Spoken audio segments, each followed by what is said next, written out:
talking about the movie Blood Pageant. This movie just was released, I believe, a couple weeks ago. We have some really cool guests on tonight. Juliana De Stefano, Joanna DiCastro, and Malaya Rose, who all are in the movie in some great parts. Welcome to the show, you guys. How's everybody doing tonight? Joanna, how are you doing tonight? Doing good. How are you? I'm excited. I'm trying to, get the guys to calm down. We don't get three beautiful women on the show all the time. Muse is the only one we get to look at. But yeah, Juliana, how are you doing tonight? I'm good. I'm so excited to talk about Blood Pageant. Right on. Emily, how are you? I'm amazing. This is perfect. I literally just got done summoning the dead an hour ago for an audition. Yeah. So I was like, this is just perfect.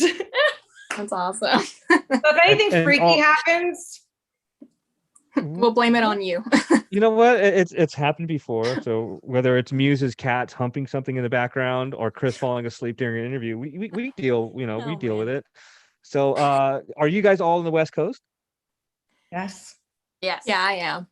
Oh, right on, right on. Okay, well, we're on the East Coast here, but we're all over the place. But yeah, let's get right into the film. I'm pretty sure the consensus across the panel is that we enjoyed this film. It was a lot of fun. I just have to start off by asking, how was it working with Snoop Dogg? Oh, so cool. Yeah. Yeah, he smoked weed the whole time, which we of course knew. He was so funny. I think he was hilarious. And when we were on break, he filmed a music video in the parking lot. It's a very I think Juliana had the do. most. Sorry. Yeah. It was actually my third time working with Snoop. He's been my fairy godfather throughout my entire career. So it was awesome. I love him. He's brilliant. And the guy can do everything. He's just a very multifaceted, intelligent, amazing businessman, which most people don't know. No, it's obviously, when you put his name attached to anything, it's a boost for the movie. And he's right on the cover of the poster here, and then you got the beautiful women in the background. And but anyway, I just had to ask that. I don't want to make the show about him. I just thought that was kind of cool that he was in the movie. I was like, we get the screeners and stuff, and I don't know what I'm in for, and I saw his name, like, what? And then there's a lot of people in this movie. It's really cool lineup that that they brought this cast together. So my question to you guys, we'll just start with you. How did you get involved in the film? That is a good question. Snoop called me and asked me if I would come down to the studio. No, kidding. I auditioned. Really? Like, wow. Oh, wow. I actually auditioned for Joanna's part, and I wasn't pure enough, apparently. So they wanted me to be, I have that same problem. Yeah, I'm very typecast, so I couldn't play a girl. I'm Jewish too, so oh wow, wasn't gonna work. No, I auditioned, and I had a little bit of a scheduling conflict, anyways, and then they asked me to come back and do my part. No spoilers. No spoilers, of course not. Juliana, how did you get involved in the film? So it's funny. One of the directors did a different movie, and I was like pinned for it, and I almost got it. Then I didn't get it. So I continued to bother them by showing up to the premieres. And I was like, oh, I love your movie. I hope to get to work with you soon. Then like a year later, they had these auditions, and I wasn't even submitted for it or anything, but I met someone and knew that they were doing it. And I emailed and I was like, hey, I would love to somehow audition for this. They first didn't think I was old enough. I was like, I don't know, 22 at the time. And they wanted Amy to be like late or like mid to late 20s. And so they were like, we're going to curl you. So I remember I got my hair done for the audition. I curled it. I did all this pageant makeup, and then I booked it. And I wasn't expecting to book it, but now I'm here. So, and now you're all doing great shows like our show, like Where the Scary Things Are. So you did a movie then, and even better, now you're on our show. So it's awesome. By the way, so excited. It's the best podcast name of all time. Oh, yeah. Hey, thanks. That's rad. That's the little spoiler that we had on the what we're doing for 100th show actually got us into the movie, which is really cool. So you should see some news about that pretty soon. Joanna, how did you get involved in the film? I actually knew the writer, Chris Gilmore, from a long time ago, actually from like 7 years ago. Oh, wow. So we actually met at an actual modeling pageant, and I actually had a different role, a very, very small minor role. And they actually were like, hey, you've kind of grown as an actress too. Why not, give a shot for the lead role? And I don't know what they saw, but I guess they picked me for the other one. So it's like, okay, cool. I guess we'll just kind of go with it. So yeah, that's how that's how I got it. Well, when it's obviously an unusual script and a lot of things going on there. Were you like just like, yes, I want this. I cannot wait to be part of it, or were you like, oh, how was that? What's really, oh my goodness. I'm so sorry. Sorry, my phone just freaked out. Okay, there we go. It happens. Technical difficulties. Oh, actually, I actually did see the role too. And again, I had never had a lead role before this one. And so I thought this would be a really good first lead role for me. I mean, Crystal was practically me, she's very, she's a Christian. She is also just this really sweet girl next door. I mean, you probably think she's from Texas or something, which is like, yeah, that's kind of, it was a really good first lead for me. So I really did want to audition for it too. So I was kind of hoping they would ask me. So normally I kind of go through a few questions, but since there's three of you, I want to make sure that everybody gets questions in there. So I am going to pass you on over to Muse. And you know what, Muse, you're going to wait. I'm sorry. Chris is jumping out of his seat. I was going to say, I think Chris should go next. Chris is jumping out of his seat. So I'm going to let him go first. And ladies, I'll be back in the end to chat with you guys. But Chris, go ahead and take it away. Try to control yourself. Okay. I don't know what he's talking about, but I was really, really excited about this movie for a couple of reasons. One is the last few days I'm a Baptist, and my good friend Kirk is a Catholic. He's more Catholic than the Pope. And one of the things I realized in this movie, because we talk about all this stuff and then the differences between our theologies come up, is I've become an expert on Catholicism because of Kirk. Theologically speaking, this movie is actually quite accurate as far as what the church believes. You see a horror movie drag the church into it, and you're just waiting for the barbs or for the inaccuracies. But despite Amy's mantra at the beginning of the movie, or the first 2/3 of the movie, this movie is very respectful, I think, of Catholic theology. Is that something to do with Chris Gilmore? Were you guys aware of that, or was there an effort done to be that way? Anybody? Yeah, it was. Go ahead. Yeah. Go. No, it's okay. You can. You go first. No, stop. You go. See, this is so not Hollywood, you guys. You go. Seriously, no, it's yours. Take the. Juliana, put a spell on them. Take the mic, girl.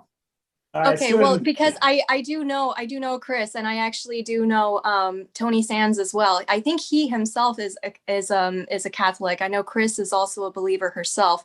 So they did actually have a lot of those. I mean, it does come from people who do believe in God. So and I think that's also what's really unique about this movie. It's not a true thriller. Because if you want to shit your pants, like, go watch Paranormal Activity, then I'm sorry, excuse my language, but if you want to have a couple of laughs and oh my gosh, you do have a few scares in it. I guess this is made for people who do not like horror, I would say. Yeah. Like me, I absolutely hate horror. I can't stand it. But this one, it has comedy. It does have that faith-based message, which I think makes it really unique. Even if you don't believe, I think it has a great spin on it. So it lends itself really well to it. And it does have a storyline to it. It's not just hack and slash and people being dismembered and stuff. Right. So. Oh, that would have been fine too. But yeah, I agree. My Leah, what were you going to say? Well, she said it perfectly. I was brushing up on that. But I actually would prefer a little bit more gore. Yeah. Like, some zombies, a little like Zack Snyder Army of the Dead meets some Exorcist, just add in some Linda Blair, A little bit Witch. of Old Testament. Yeah. Just throw on. I actually really like gory films. I'm a huge horror fanatic. Oh, good. And nothing. You're in the right place. But you're in the right place. No, but you guys, the worst part is once you do a horror movie, they never scare you again. It's so rare because all you're thinking is like, oh, that was her audition scene. And that's a CGI. And it just takes you out of the movie forever. So nothing scares you. Right? Yeah, that's how. And then when I film a horror movie and when I watch it, I'm like, yo, that girl's not alone in a hallway. There's like 10 crew people there. You just keep thinking that. So, or you're like screaming at a demon that doesn't even exist. You're just screaming to yourself, and it's like you just know that these things are happening. If William Peter Blatty was into the club scene and did a whole bunch of ecstasy, he would have done Blood Pageant instead of The Exorcist. I was about to call you Amy. Juliana, in the movie The Exorcist, Father Karras is a tortured soul. He became a priest. He loses his faith. And that's really what the movie is about, because after he loses the faith, he's called on to do an exorcism. And that sort of keys the end of the movie, makes the end of the movie possible. Amy, similar fate. She has renounced her faith, and there's a little backstory. It's a tragic backstory. And thank God for Crystal, because the movie becomes about, can Crystal get that faith back in you? Yeah. And in Amy's role, you're a monster, you're a seductress, you're a nubile young lady, a likable girl. It's like, when they said, this is who you're going to play, and they kept listing these 7 or 8 different characters, did you say to them, what? Are you kidding me? Which one of those do you want me to play? I mean, I was so scared because like the fact that it's like, hey, you gotta, first off, that was my first like on-scene kiss, and then my first on-scene other stuff. And it was definitely like, I mean, I was young when I did it. So I was like, what if I look weird? What if I don't know to be sexy? And then, oh my gosh, I don't know. It was funny, but I was like, I know I could do it. It just might be hard, but I did it. Right. Joanne, I asked Juliana this, and I think you'll know the answer to this. You have a couple of scenes with Stephen Baldwin. I've seen him in so many movies, and I just look at him, I say, he's got to be a nice guy. He just looks like a nice guy. Is he really? Or yes, guys? He is such a nice guy. Yes, he actually got Starbucks for all of us. Oh, he did. He's like, and he was actually really cool. See, because I actually was not on set when Snoop Dogg was there, so I was a little bit, like, oh, I wish I was there. But I got to be there with with Stephen Baldwin at least, so that was really fun, and he really was really nice. I'm actually not sure if I can say this, but I'm going to say it anyway. He's a really cool guy. But actually that night while we were filming that scene in the church, apparently that's actually when he got the call that his daughter, Haley Baldwin, was engaged. Justin Bieber just proposed to her. Whoa. So that was actually pretty neat. It was that exact same night too. So I can claim to fame. That's the only one that I have. But it was really sweet. And it was really neat to talk with him. And he kept giving me tips oh, when you're a star, this is what you do. And, it's like, oh, okay. I don't know. We'll see. Yeah. I got to give 3 of you a big thanks and a big congratulations, because, I'm watching this movie and I'm thinking, oh, they introduced religion, and Crystal's going to start looking like a fool, because that's what they always do to the religious characters. And you guys and the writers and the movie, however irreverent, however humorous at times it was completely respectful to the doctrines and to the faith. Stephen Baldwin as the priest was a good guy. I just got to thank you guys for that and tell you how refreshing it was. And I am going to hand it over to Muse. And like I said, I am thrilled beyond belief that the three of you are here with us today. Well, thank you. Thank you.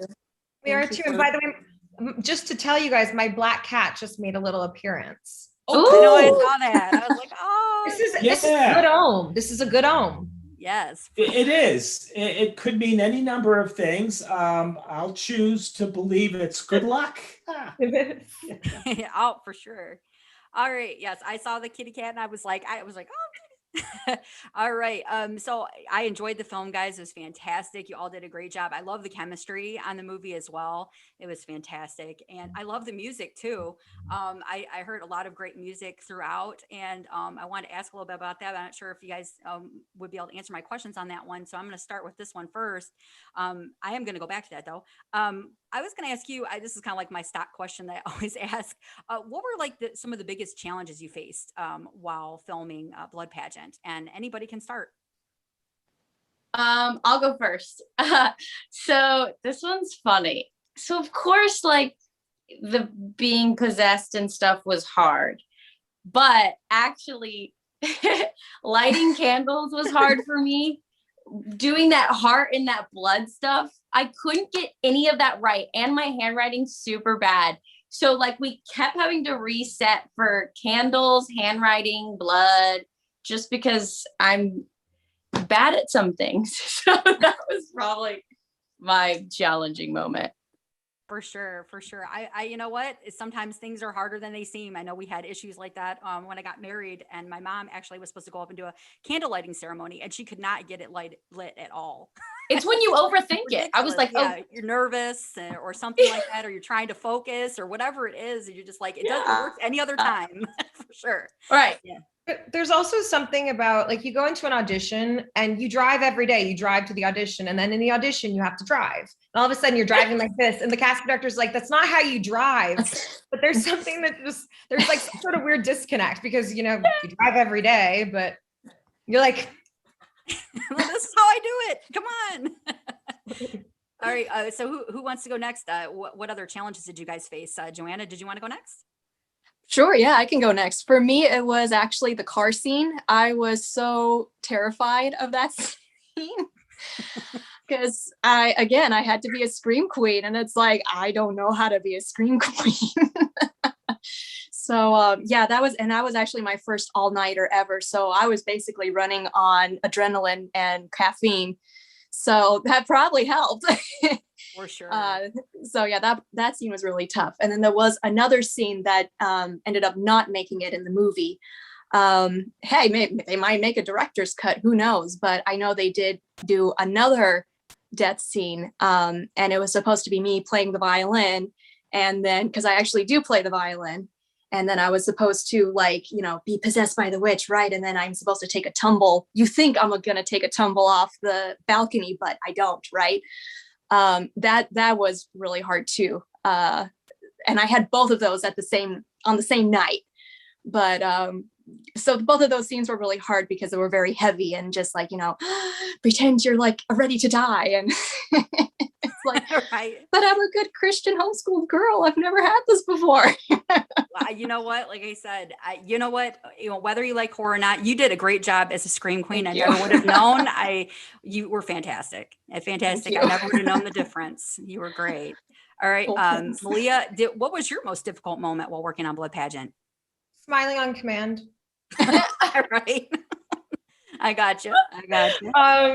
Well, truthfully, that the part of the opening was shot in this very hot studio under very hot lights, and trying to look not like a pig, like a sweaty pig, was hard.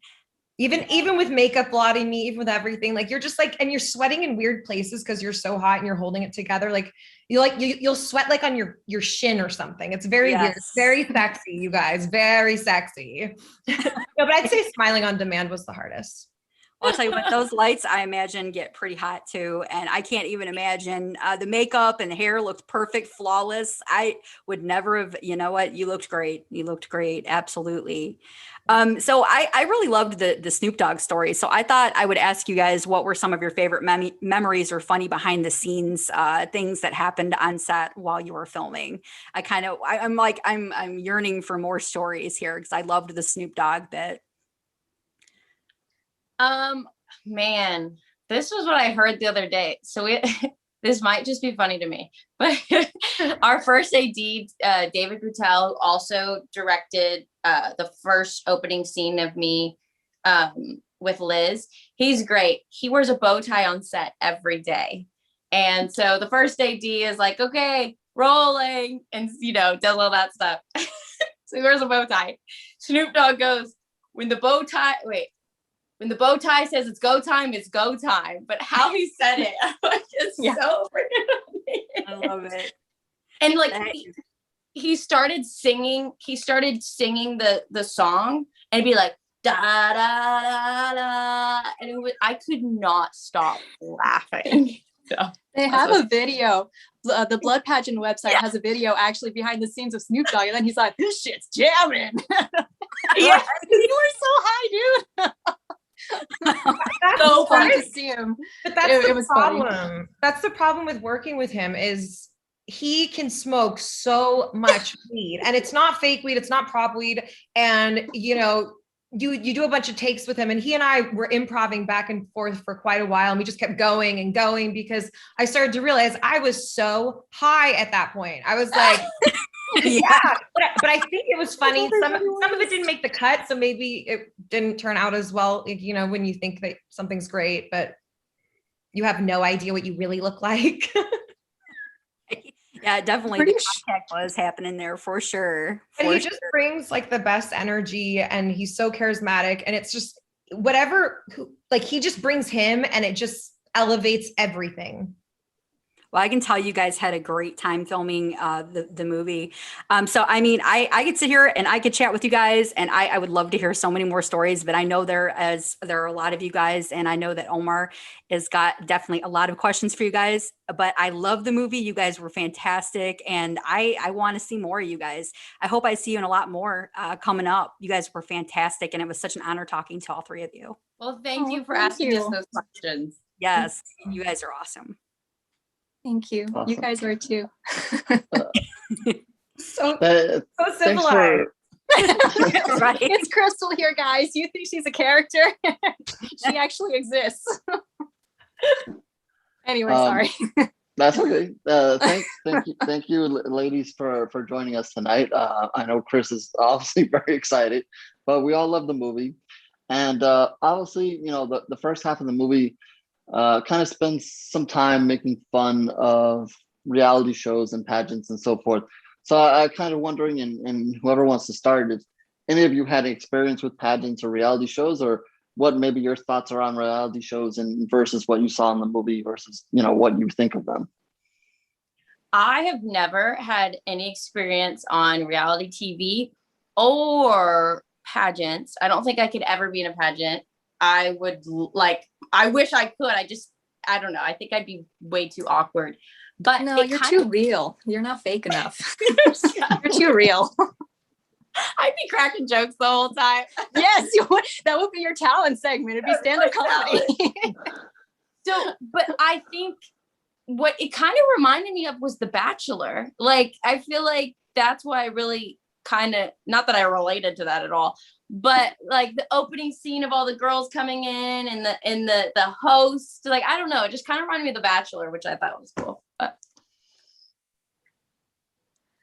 Well, for me, I have been, again, there was that one modeling pageant where I met Chris, the writer, and then I actually did do one, 4 or 5 years now ago.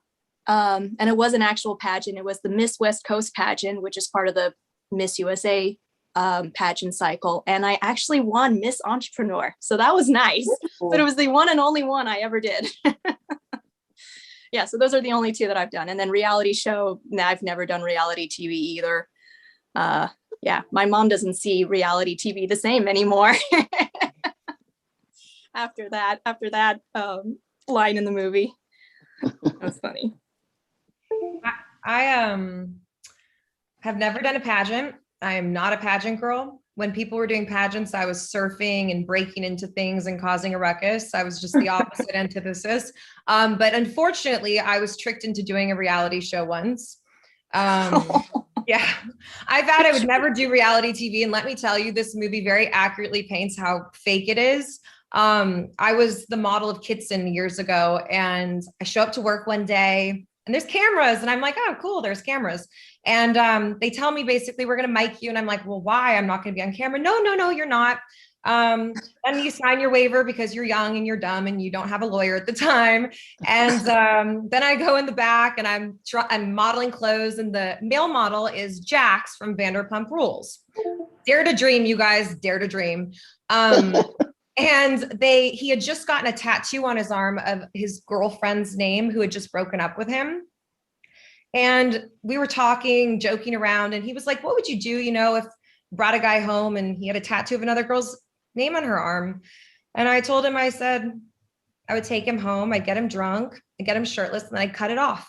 The look on his face. And then, of course, the producers, because there's no storyline on the show, it was so funny to them, they end up making it the entire show is the whole premise that his girlfriend's mad that he's modeling with a girl, and this is and they like literally edited shots to look like I was actually flirting with him. I was probably just laughing at something, and the next thing you know, it's like, we're in love.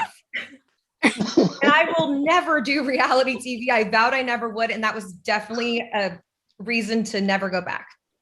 And then what's so bad is that more people saw that than like, Entourage or something like iconic. I got so many calls about that dreadful show. It just haunts you. Wow. That's a fantastic story. I really enjoyed a lot of that, the making fun of the reality TV shows, because my wife happens to have certain shows that she likes to watch.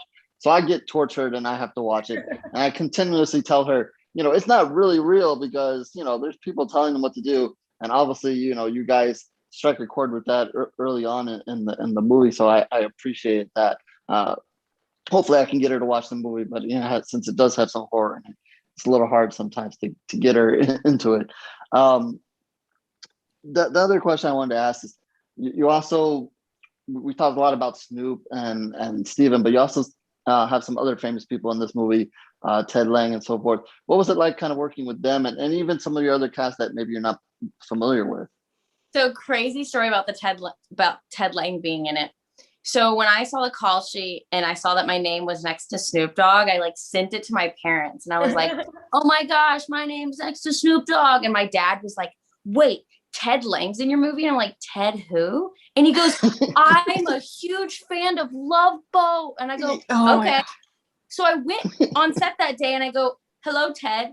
My dad really likes you on Love Boat. Can I get a picture with you? And he goes, oh my gosh, that made my day. Yes. He took a selfie with me. I sent it to my dad.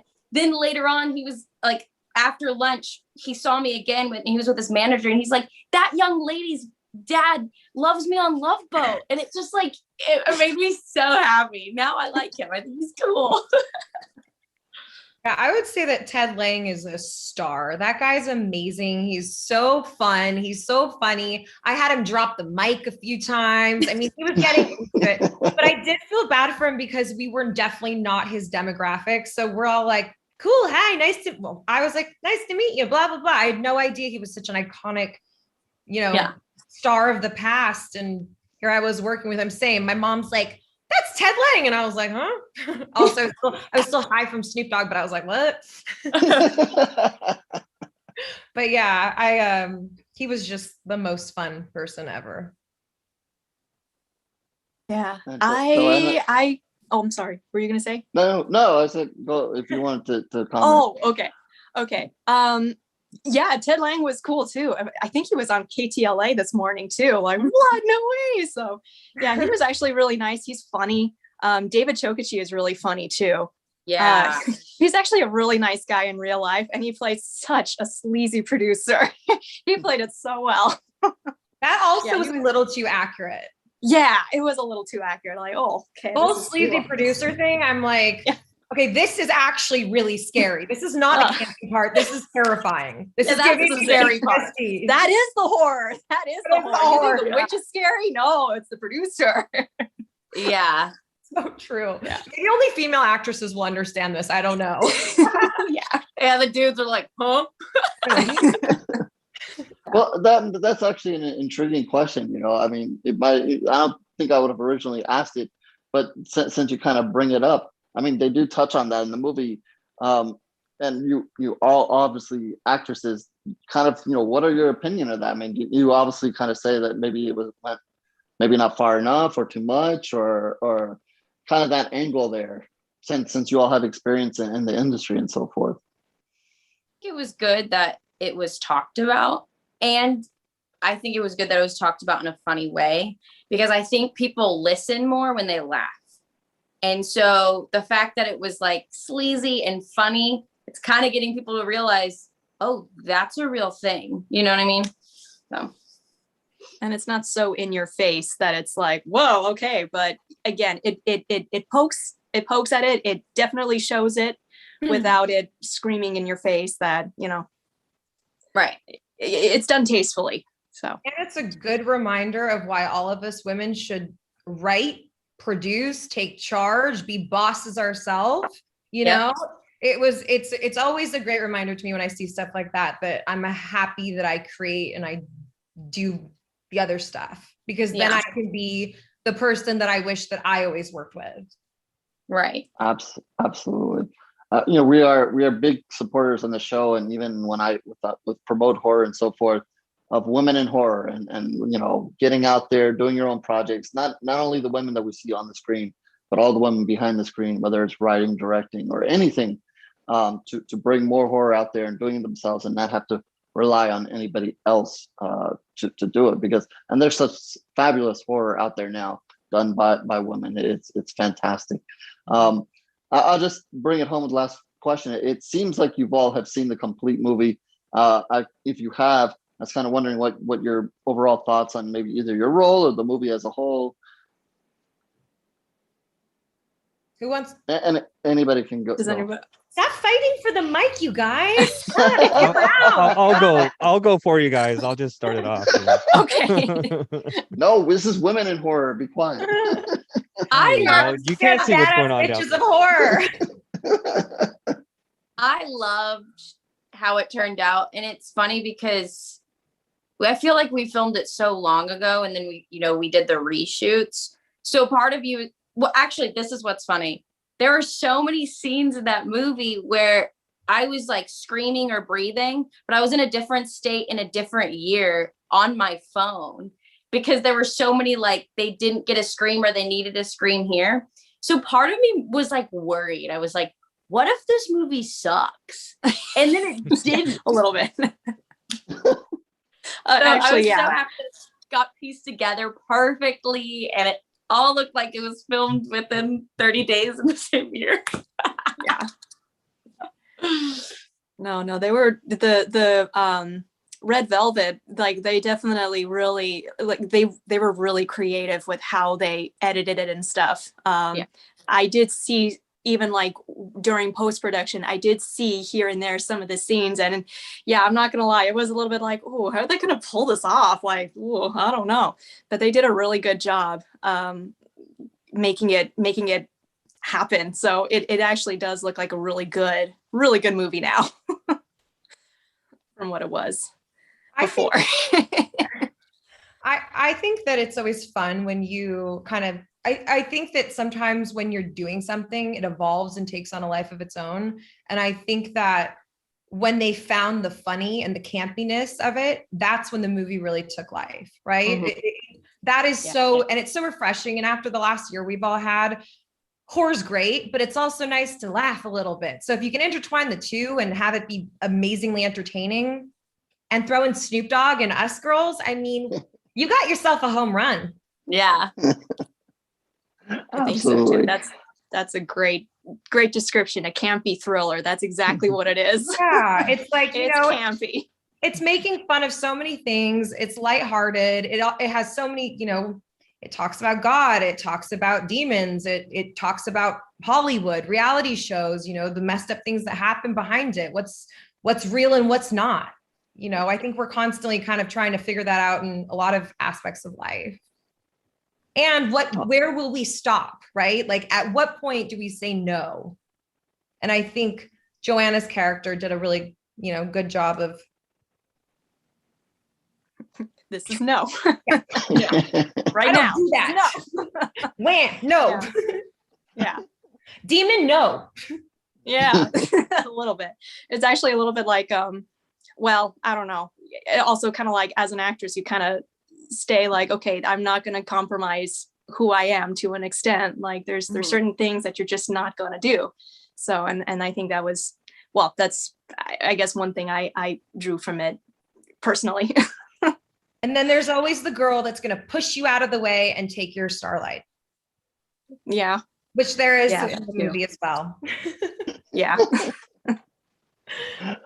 Awesome. Well, I like everybody else enjoyed the movie, and I definitely thank you for your time and answering the questions. And I'm gonna throw it back to Ken so he can finish it off. Well, lots of fun. I had my camera off for a minute because I'm laughing. You guys are a riot. Like, I can only imagine what's like on the set with all of you guys there, and even some of the other actors and actresses there. But yeah, thank you so much. So on our show, we like to do this little trivia challenge, and I didn't give you guys the option before, so we're just going to jump right in. We're going to go with it. Malia, you said that you were you loved horror, so maybe you're going to be the key to victory here. So we do 13 trivia questions on horror movies. Okay, we make it super simple. We give you a couple lifelines. You can ask HorrO, Omar, Chris, or myself for help. You can ask for multiple choice. We have a chat room going on YouTube. There's a lot of people in there, so you can ask the chat room for help. And Muse is the only one that knows the questions and the answers. So there's 13 of them. And yeah, Muse, go ahead and kill it. Muse, text me the cheat sheet. By typing, you obviously underestimate my typing skills. We'll be here all night. Yeah. She's like the one that goes like that. Yep, I am like the keyboard pecker. Keyboard pecker. That's gonna be my new screen name. Keyboard pecker. Oh, don't even get me started. I might even get to the first question. All right. All right. Question one. All right, question one. So I'm going to start you off with a famous horror movie quote. And when I'm finished, I mean, you can even interrupt me right in the middle. If you know it, yell out the answer. You guys are working as a team. So just yell out or however you want to do it. And just let me know what movie you think I'm speaking of after I read this quote. If I get through the whole thing, I don't know. I think I'm going to. I think Malia's going to nail it. But wait. Look how serious they got. They got really serious. Their faces like, are wait a minute. Yo, Right. Joanna's like, oh shit. All right, go ahead. Go ahead, Muse. Let me get into character for this one. All right. Okay. Yeah, so right. Bring it down. All right. Wendy, darling, light of my life, I'm not going to hurt you. You didn't let me finish my sentence. I said, The Shining. Yes. Okay. Yeah, I was going to say that sounded familiar. Oh, right. Everybody knows The Competitive. Shining. Yeah, Wow, you guys better watch out. Muse is gunning for a role, man. You guys better watch out. Right, no. Taking your I job, don't girl. know. I got the chill. I got the chills. You can't see them. I can't see them either, but I got the chills. Goosebumps. Are they multiplying? And they're multiplying. Oh, I love it.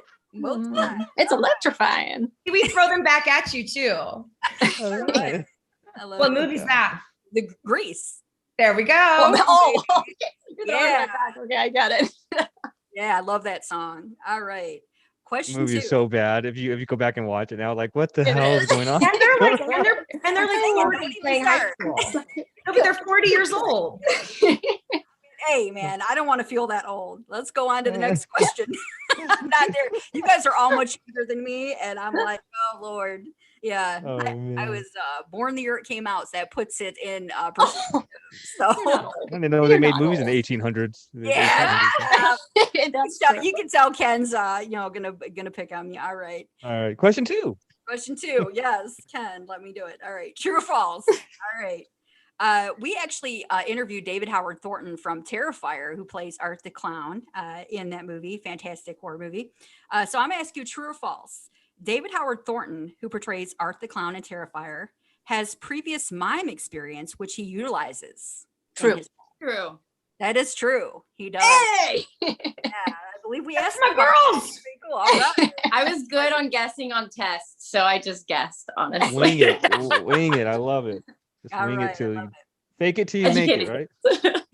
Okay. Question 3. Another Sounds true or good. false. True or false? American Psycho is based on a true story. Yes, true. True. It is not. Oh. It is not. It's just I not. thought I dated that guy. I thought it was a true story. Are you He had serious? me convinced. I would actually probably thought maybe true possibly as well, because it's dying. just very convincing. He's like all my ex-boyfriends. are based on a true story. Oh no. He's like all your I just have to say, crap. if you guys read or do audio, listen to that book or read it, because that is one of the best books I've ever read. I just keep shoving down people's throats, but it is so good. Better than a movie, well, like most books are, but American Psycho. Brett's Definitely check it writing out. is impeccable. His Right? writing It's so so detailed. good. Yeah. So I live in New York City. I work in the city, and there's a part in the book where he explains, like, it's just Patrick Bateman's walking the city and all the sights and the smell and the sounds and the bums and all. He puts it in such great detail that it's true. Sorry, Muse. Question 4. Let you have your moment, Ken. All right. Yeah. Question 4. So I can give you a hint if you guys need this, but and remember you have lifelines if you get stumped. How many years did it take? How many years did it take to get Aliens from 1986 made? Oh, let's ask YouTube. Let's get them in on this. Oh, all right. No, wait. let's We have a little bit of a delay, so there might be a minute. Oh, All okay. right, guys. It took So lucky number 7. Oh, Malia nailed it. 7 years. Real? Wow. I didn't know that. Luna was close. Luna And said I thought 6. blood pageant took a long time. Oh yeah. Jeez. I did not know Yeah. that. Yeah, a lot of arguments on money and all kinds of lawyers involved, I guess, and all that fun stuff. So they got it right. Yes, they got it. I got it right. Yeah, Malia got it Wow. right. 7 years. She nailed it. Thank right. you, Malia. Today's the best day ever. Yay. Good. I love it.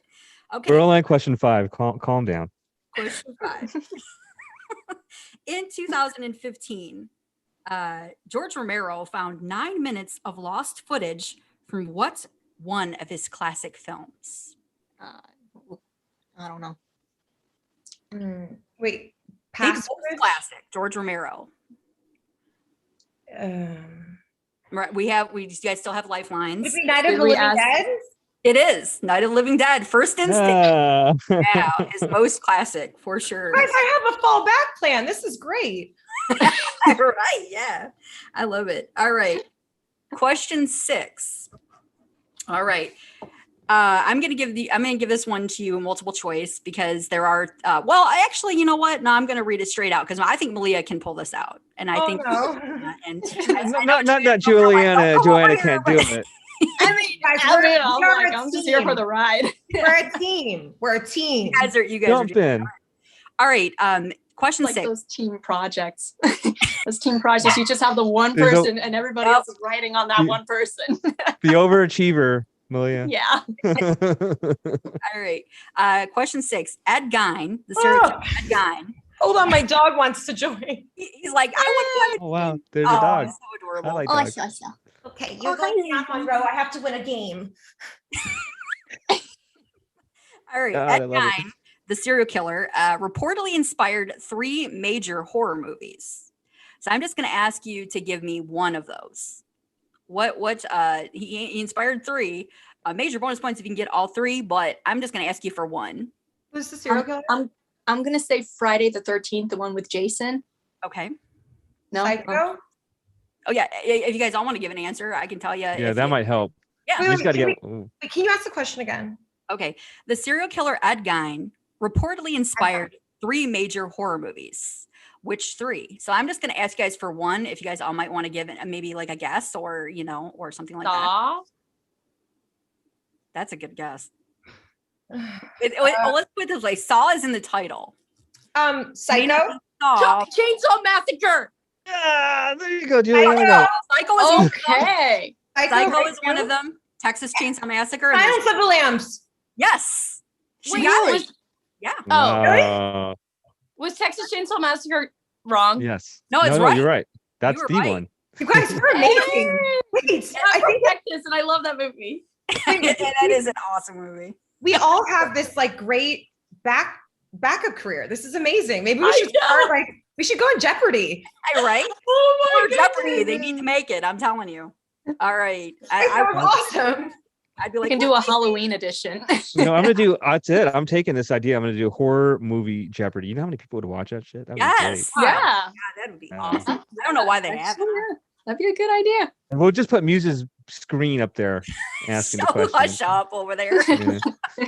Maybe we'll get a surprise dog visit. Like a random dog comes in there. Cat. You've met my cat. You've met my dog. Yeah. I love it. All Question right. 7. Question 7. So this is a true or false. I thought this was kind of a really cool, little factoid, and it may or may not be true. The movie The Babadook scared the hell out of Exorcist director William Friedkin. Is it true or false? Well, it freaked the crap out of me for sure. All right. I'm gonna say true. I'm gonna say false. Oh no, your first instinct was right. You True. said Oh, true. it was? I heard. Yeah, I heard true. Okay. I heard true. She I said heard true. Yep. I did say true first, and then I changed it to false. So Yeah, he said it terrified him, and he felt like it was going to terrify audiences as well. So that's pretty interesting. Question 8. It is a fantastic movie. Question 8. Is it? Oh goodness. Shh. It was no blood pageant, that's for sure. Right. That is true. Question 8. All right. Question 8. True or false? Fright Night from 1985. The original ending for Fright Night had Peter Vincent, the fearless vampire killer, transforming into a vampire while hosting Fright Night in front of a live television audience. Is false. I wouldn't be surprised True. if that did happen. It's true. It's true. Oh, That okay. was the See, I heard I wouldn't be true. surprised if that happened. I Sounds like a they horror went with movie. the original because it kind of felt a little bit like The Howling to me. If you would have done that, because you had at the end of The Howling where she's transforming into a werewolf on the news program and stuff. So I liked the original, the ending they chose. I kind of felt that was a little more, But anyways, that's my 2 cents. Okay, More on brand. It's more Yeah. on brand. Yeah, exactly. Cool. All right, question 9. Okay. Which famous Lost in the Woods found footage horror had the stars of the film using GPS trackers to find their directions for the day? Blair Witch. Yes. I was gonna say that too. Yeah, Blair Witch Project. I would have killed those directors and producers for doing that to me. Uh, What is this? But that must have been the cheapest movie to make. If the whole thing's just her like boogers flying out. It's fun. breathing into a camera. Yeah. Fun fact, I believe that is the highest grossing movie based off of the way they made it, I think, right? Yeah. They made the most money. Paranormal Yeah. Activity. Yeah, I think Did- actually it is Paranormal Activity. I think Paranormal Activity. I Yeah. met the director and he told me that he was living in a house and he thought it was haunted and he imagined what would happen if he recorded while he was sleeping, and he took out a loan for $40,000, I think. Like it was all the money he had, took out a loan, made this movie, and then grossed hundreds and hundreds and hundreds of Yeah. millions of dollars at the box office. I know. And Wow. that is amazing. I love those movies, but it's just you just never know. You never know. You don't always need a big budget, that's for sure. All right, question 10. What Beetlejuice director was also in contention to direct Gremlins? Oh, I don't know. Thing- That's like my answer. I don't know. Tim Burton? Yes, Tim Yes. Burton. Oh, okay. He Is lost your out. cat? Is your cat or dog giving you the answers over there? They are, Monroe. aren't they? Spirits. Monroe, they're on to us. Run. I'll tell you Cat what, when thumbs. you mentioned that you were contacting spirits before the show and you were saying that if anything happens, don't be alarmed. I'm like, if this turns into a host type of situation, we're all on Zoom, I'm going to be so happy. I even beat you, Ken. You didn't even know Oh. it was Paranormal Activity. Oh, boom. Oh, I'm gonna actually. I don't know if you're right. I'm gonna look while you're getting the next question. He's right. wrong. I Hold on one actually saw second. that while I was looking these questions up. Actually, she is correct. Is it? It's the highest Hey. grossing. Highest. Go ahead and answer the next All question. I'm right. gonna look it up. All right, do your thing. All right. So, question 11. So, interestingly enough, you mentioned Paranormal Activity. Is this true or false?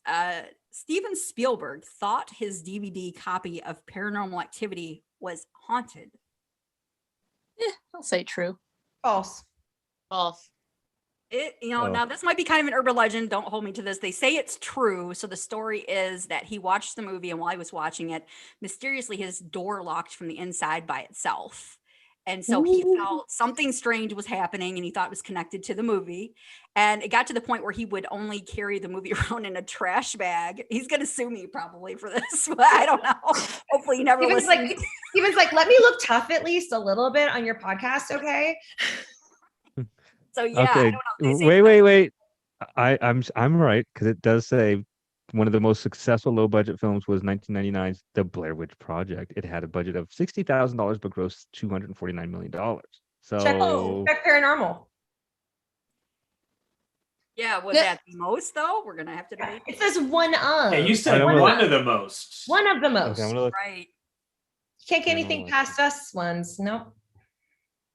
No. Ken, you're gonna get proven wrong I live. know, right? I think I might. I'm kind of scared. No, look at it. It does say. Hold on. I hope you remember what question we're on. Gal power. And it does say it is the most profitable film ever made. But One. doesn't say that. So I guess that's it then. I don't know. I guess I'm wrong. I guess I'm wrong. I'll admit defeat. Wait, can you say that one more time? Yeah, I want to hear it for I posterity. will not. You were right and I was wrong. It's very easy. Okay. Ken's gonna be like, I edit this. Yeah, show. exactly what you just said. I was Yeah, right. You were wrong. Malia Yeah, wasn't that's even on the podcast. All Oh right, my you guys are right. I'm loving this. All right, question 12. Is it 11 or 12? It's 12. Oh, right. I'm sorry. My bad. I was wrong again. actually got that Two- right. two I'm times. usually wrong about what number we're on, so I'm pretty proud of myself about that. All right. Yay. Question 12. In the movie Poltergeist, what grabs Carol Ann's brother Robbie through his bedroom window during a storm? Sorry, that was me. We're gonna You go with yes. look a lot different in that movie. That is some serious makeup. That was the ghosts from under my bed. Anyway, on a serious note. I'm gonna give her a yes because it's the most creative answer we've had. Right. Right. It was Joanna dressed up as a giant demonic tree. That's what I heard, pretty much. So the last question is worth 2 points. You guys only missed one question. Believe it or not, you only missed one question. So if you get this right, then you go perfect 13 for 13. Go ahead. Oh, Muse. what? Okay, Okay. we're gonna end this one just like we started it with a famous horror movie quote. All right, here we go. Remember, don't let me finish it if you know it. All right. Can you do the voice too? Can you act it out, please? I don't. You know what? I'm not a fan of. Well, I don't say I'm not a fan, but I haven't seen it enough to actually get in the character. So you guys are just gonna have. I'm gonna have to wing it. All right. Congratulations, you are still alive. Most people are ungrateful to be alive, but not you. Not anymore. What That- movie is that from? That actually sounds familiar too. Would it be like congratulations? What did Juliana say? Saw. Yeah, Yes. it's Saw. Yes. It You is. should have done with a deeper voice, Okay. Muse. I know. Like, But that was really good. You did a good job. Congratulations. Wait, I was right. Congratulations, you. Congratulations. I said it earlier. I just worked with Tobin Bell a few What? months ago, and Wow. we worked at the Clown Motel in Tonopah, Nevada for a new horror film. And Oh. literally so many people, I didn't know who he was either, but everybody in that town kept taking pictures of him. And it made me like kind of do a little research on Saw. And so I kind of went off my instincts with that one. So I'm happy that I got it. That's Wow. cool. That is that is- awesome. I heard about the wow. Clown I saved Motel. the That is team. so cool. I want to see that movie where whatever you filmed there. I heard about the Clown Motel. That is cool. Yeah. Oh my gosh. Steven Spielberg there's a It room where there's I love that. yeah, and it's haunted. It's like 13 or something. Yeah, but it's the Wow. motel is next to a graveyard. Oh, wow. And I mean, there's like you dead think children. it's gonna be haunted? We're gonna send But- Chris to do a ghost hunt there. He just did a ghost hunt in a graveyard not long ago. You totally should. Oh, Yeah, yeah. Bring a red can. Savannah I'm Yeah. staying home, but had everything, the sensors, the cameras. Did you find anything? Oh yeah. Yeah. It was we found that blood was drawn. It was just a few feet from the house where they did the Midnight in the Garden of good and evil. But I mean, Savannah's built on a graveyard. Civil War, typhoid, it's just they're all over real the quick, place. And, real but quick. yeah. Does sorry. anybody know the difference between a graveyard and a cemetery? Fun fact: does anybody know the difference? Now Ken's got to get on the trivia. Here he goes. Yeah, I love it. Leah does. don't look it up. Does anybody know the difference between a graveyard and a cemetery? Is a graveyard like smaller and a cemetery is like huge, or one is at a church and one isn't? There it is, Joanna. There it is. Oh, Okay. one is at a church and one is Yeah, not. a graveyard has a church and a cemetery does not have a church. Ah, You're the dream team. We are the dream team. You guys did awesome. Yeah. Loved it. You guys were Well, listen, you guys go 13 for 13 with the bonus question on the Deathly 13. So great job. Listen, shout out to the chat room out there. They were very involved. Luna says you guys did great. They all loved you guys in the chat room. So at this moment, we'd like to take a minute for you guys to talk about what you're working on, what's in the pipeline, what's next, and then where can we find Blood Pageant on to view. So Joanna, well, since you got my question right, why don't you go ahead and start first? Okay, and also, cool. Also drop your your Twitter or your Instagram tag, Cool. where we can find you on social media. Go ahead, Joanna. All right, cool. Okay, so first question, where am I going next? Well, I am slated to be in definitely in Red Velvet Entertainment's next project, and it's a comedy. Yay! I get to be funny, and I love it. So definitely not horror. That they love comedy anyway, which is why Blood Pageant has so much comedy, because that's what they originally wanted to do. But anyway, so I'll be in their next comedy project. And you can find Blood Pageant. You can follow it all on social media. They have an Instagram, a Twitter. I think they even have a Discord also. I don't know how that works, but hey, they have one. They also have Facebook. And then you can also find Blood Pageant on Amazon, on Xbox, on all streaming platforms, Fandango, I think iTunes, don't quote me on that. But you can look at bloodpageant.com. And it'll have a list of what theaters it's showing at, and also like what platforms it's showing on. Right. And then you can follow me on Instagram at Joanna Banana with 2 H's at the end. And capital A. Yes. I know. I got scolded. Well, actually, this time there's no capital A. Oh shit! I got scolded before the show with a capital A. Like, we gotta make sure you put a capital A in there, and that's how she said it too. All right. I know. I said it like a gremlin. Muse is laughing right now. Muse, I know you're laughing your ass off. All right, Juliana, you're up next. What do you got going on? What's in the cook? So I thankfully have a lot coming out. So I have Malicious Motives coming out on Lifetime in the next few months. It was just announced. I'm working on a movie next week. And then I have The Curse of the Clown Motel, hopefully coming out at the end of this year. And I'm the lead in all of those movies. So I'm very excited about that. And you can see me doing stand-up all around America, mostly in the South and the West Coast. But and my Instagram is Juliana DiStefano 1.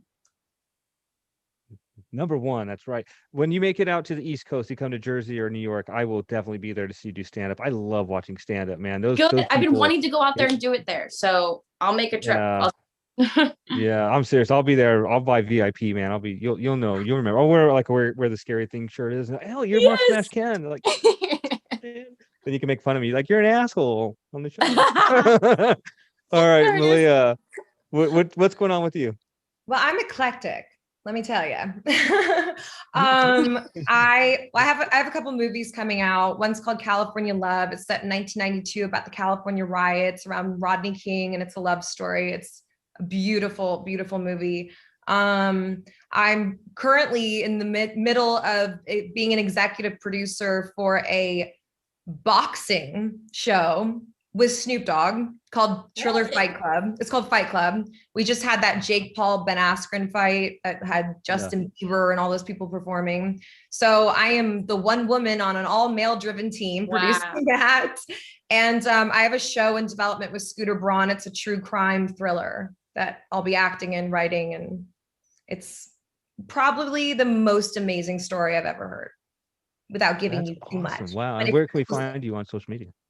My Instagram, yeah, my Instagram is Love Malia Rose. And for all you people out there who don't know how to spell Malia, which is everybody, it's Love Malea Rose. All right. Because my mom spelled it wrong. My mom spelled it wrong. She really did. Thanks, Mom. I know. Thanks, Mom. All right. Well, hey, listen, on behalf of where the scary things are and all of my co-hosts here and the chat room and on YouTube and Facebook, thank you so much, Joanna, Juliana, and Malia, Malea. We hope everybody watches the film. Check it out, Blood Pageant. It's a lot of fun, lots of laughs, and some good stuff all around. Anyway, we wish you guys nothing but success with the film, and we can't wait to get you back on the show. Anyway, take it easy, you guys. Keep it scary, okay? We'll keep it scary. Bye. Thanks again. Bye, everybody. Bye, everybody. Thank you. Hey. Bye.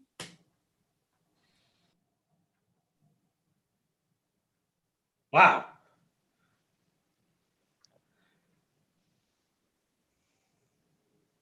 We're gonna get right into the next No! segment. So that was fun. I just fell out of All my right, chair guys. laughing. That was funny. All right. Oh, Yeah. We're still live on YouTube, but when I do this, but we're gonna That's get right fine. into the That's okay. segment. You guys Yeah. ready? All right. Hi, Dexter, you fucker. All right, here we go. Hey, hold on, let me gather myself. I'm gonna get him to put up his middle finger one day. All right, here we go. Hold on.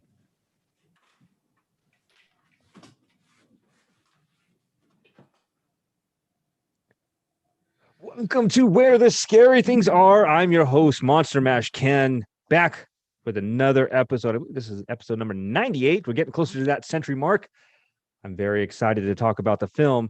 But with me is my co-host, the Mistress of Darkness, the Queen of Fright, the Lady of the Night, Muse, the bane in my side. The thorn. The thorn.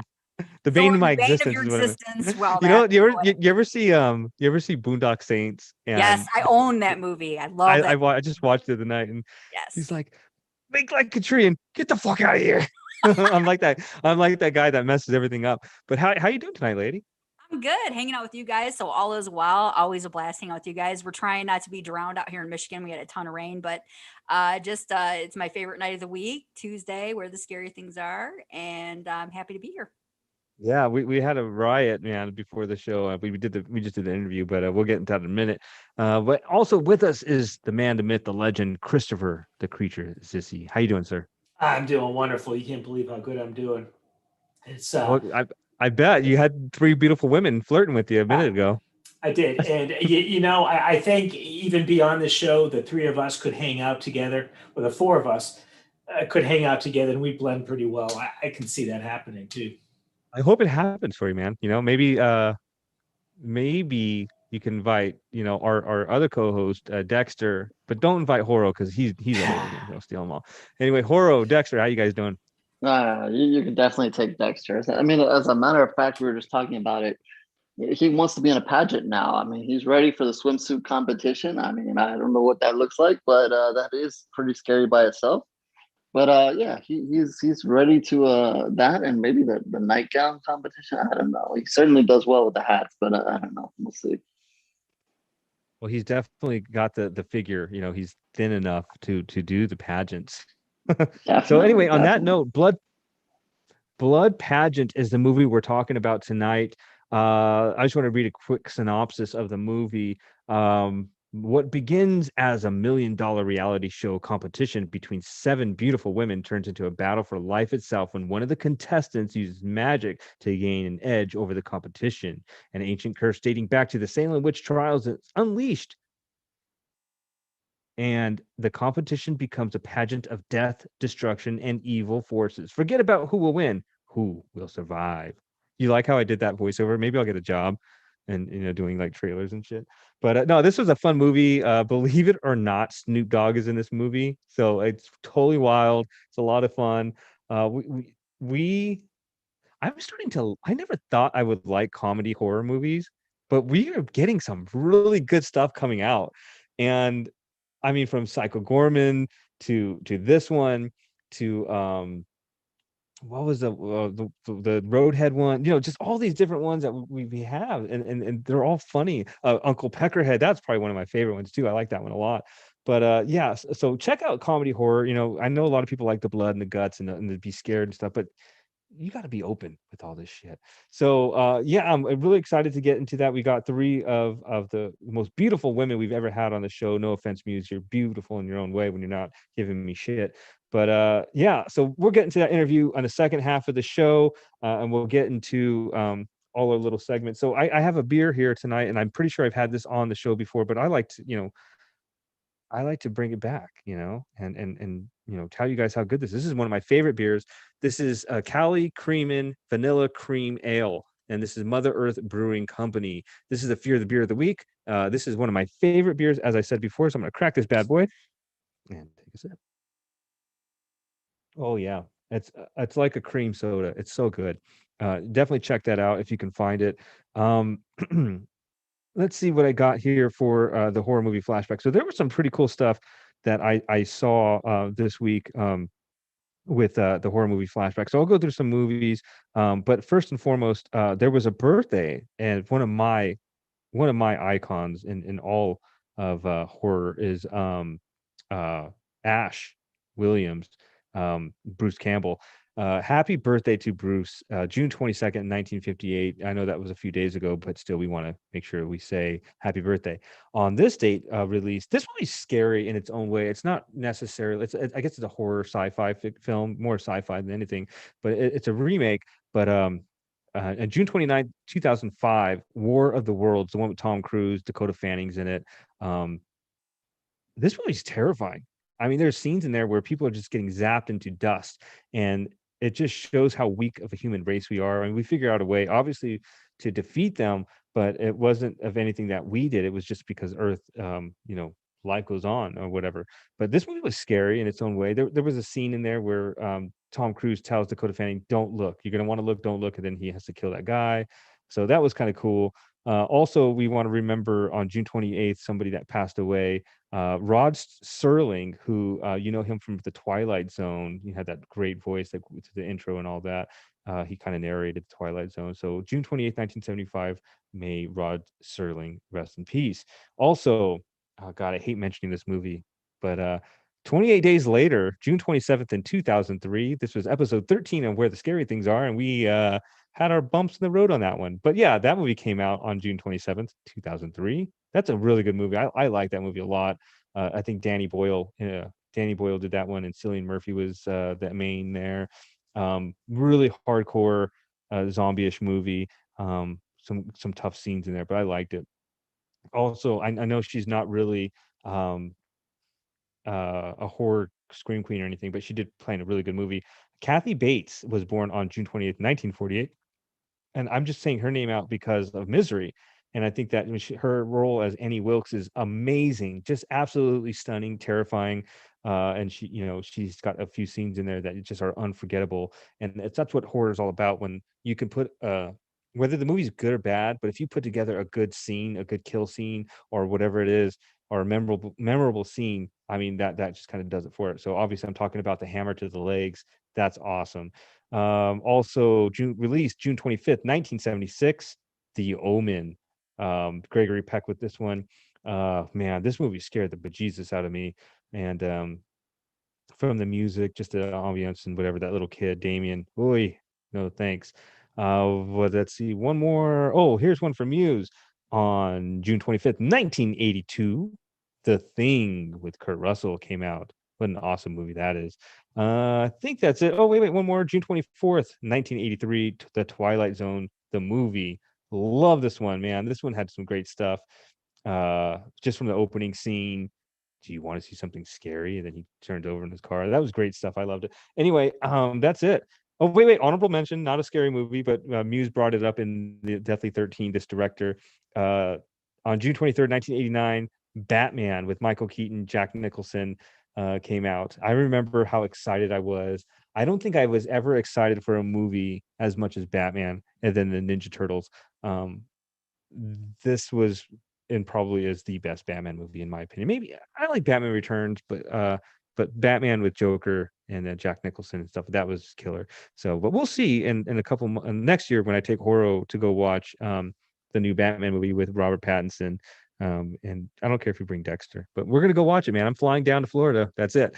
Anyway, that's my horror movie flashback. That's my fear of the beer of the week. Just to remind you, it's Mother Earth Brewing Company's Cali Creamin'. Good stuff. Muse, let's get on into it with the Sinister Six. I did not do your slides, so That's you're just gonna have okay. to wing it. Like I said, I don't know if I should send them to you or not. I don't know. It kind of gives you a leg up, I guess. No, I've just been busy, man. Okay. I've been busy, I and hate bugging you. All right. no, I you know I don't, bug you anyway. liar. I want it to be on Yeah. purpose if I bug you, you know? Dang. Yeah. All right. Gotta be planned. All right. Okay. So Wait. I'm sorry. Before you go, let's just, if you want to just shout out the chat room real quick, or I'll do it. Whatever you want to do. And we got the usual suspects in there. Yeah, we got the usual suspects in there. You got we are missing John this week, looks like. I didn't see him in there. So hope he's doing okay. Luke is in there, Luna is in there. Some guy named Jamie's in there. I don't know who that is. I don't know. He's Mike is in there too. Don't forget about Mike. I did not see Mike, so hello to Mike. And I think that is it. I didn't see anybody else. So if I missed you, we love all you guys. You guys are a lot of fun, and I love talking to you guys. There are people there. They're just not talking. I'm just looking. There's more people watching. So you can talk. Communicate with us. We want to know. We want to know what's up with you guys. Anyway, go ahead, Sorry about that. All right. Hi, Jamie. Yeah, he's over here making trouble. All right, as usual. All right, so I wanted to kind of go back to the summer theme for horror movies. I kind of like got off that last week and wanted to get back on that. It's summertime, and there's lots of things we like to do in the summertime. And so one of those things is a lot of us like to go to amusement parks or carnivals. This is like a really popular thing, and a lot of us are excited with COVID restrictions being lifted. We're going back to the amusement parks and all this fun stuff.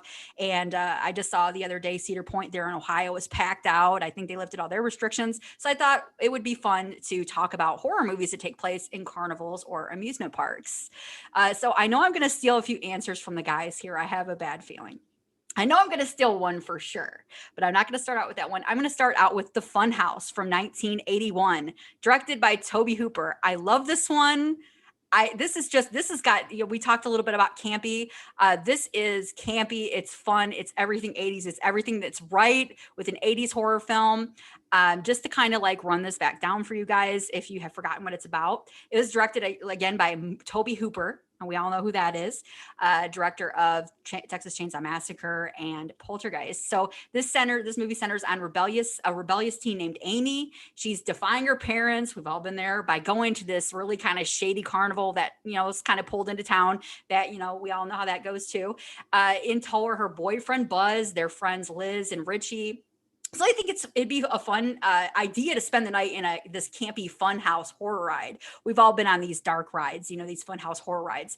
And they think, would it be kind of cool if we like stay after hours and just kind of like make out and do all kinds of, premarital sex and all this kind of stuff, like we love to do in horror movies.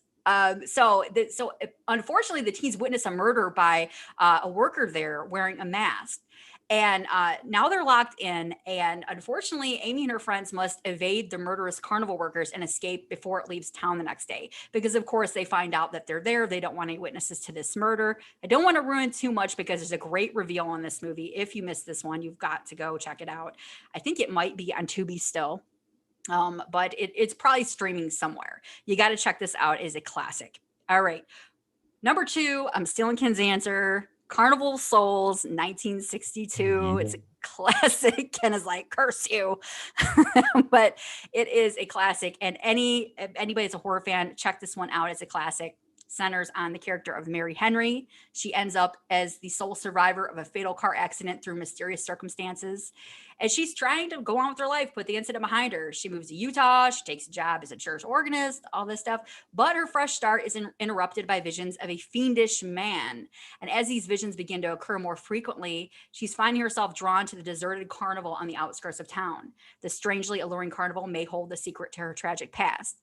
And reading this synopsis, I have not seen Carnival of Souls in ages. I want to rewatch it now. It reminds me a little bit of Silent Hill, where you're drawn to this mysterious town and there's all kinds of answers to all these questions you may have and things like that. So it's got kind of, I kind of see how Silent Hill kind of like paid a little homage to Carnival of Souls there. Kind of an interesting little thing there I just noticed. Number 3 is Final Destination 3, because you know me, there's going to be a sequel in here. And this is going to be one of those movies that, and I may have stole Omar's answer, but this scene is everything that you don't want to have happen to you. Of course, every Final Destination movie has that opening scene where they have that vision of how everybody's going to die, and that sets the tone for the movie. This one, of course, takes place in an amusement park on a roller coaster. And of course, horrible things happen. The roller coaster goes off the track. The whole thing just falls apart. Everybody's falling to their death. There's blood. There's twisted steel. There's carnage. It's everything we love about Final Destination in just one big bloody mess. And it will make you rethink going on that roller coaster next time you're in line for one at an amusement park or carnival. I've seen so many horrific videos on carnival rides lately on my YouTube. I looked at one, and I mean, they're sending me all of them. I'm like, I'm never going on a carnival ride again. I mean, just all these horrific stories of these rides breaking down. They're not maintenance. I'm like, forget it. I mean, I might be getting old, but at this point, I'm like to the point where I don't even want to get on a carnival ride. It's not happening. Amusement park ride, maybe, but I'm a big coaster enthusiast and stuff. So Final Destination 3 was one of those movies that I'm glad I saw after I rode my fair share of roller coasters, because it'll make you really think twice. All right, number 4 is another one I might be stealing from HorrO and Dexter, is Zombieland from 2009. And we know oh, they're ruining Omar's day. We all know how this one ends. They have like this really climactic scene there at the end of Zombieland where they're at this great amusement park. There's really great killer clown action happening here. Really scary looking clowns chasing some of the cast and stuff like that. Really great makeup. And of course, they get kind of trapped on one of the rides, one of those rides that shoots you high into the air and then drops you, things like that. Really great scene. Again, will make you think twice before getting on one of these adrenaline infused rides. And just a great movie all the way around. Number 5 is a movie that I saw as a child, and I love it today. I just bought it actually on video, and it's Something Wicked This Way Comes from 1983, adapted from the Ray Bradbury novel.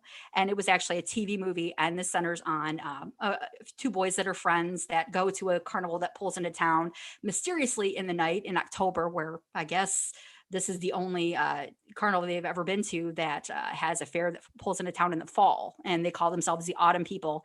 Mr. Dark scared the heck out of me. I think he's cool as hell now. He scared the death out of me when I was a kid, though, and it really made me like afraid to go to carnivals at times, because I would always think of this movie. But it's got some great scenes in this one, and it's just a classic. I believe this one, I don't know if this was affiliated with Disney. I'm not sure at one point, but so don't quote me on that. But it's a great adaptation of the Ray Bradbury novel. So if you've not seen that, you've got to go back and watch that one. It's a classic.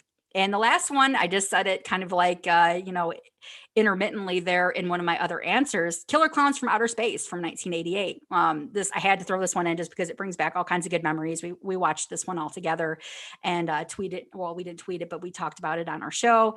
And of course, it's just this insane carnival from beginning to end. These clowns come from outer space.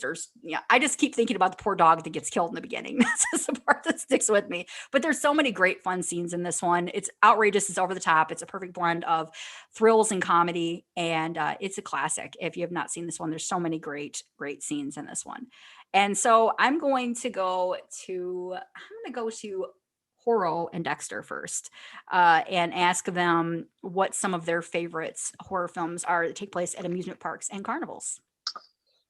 Well, now you stole all my answers. I don't know, but I'm feeling I might.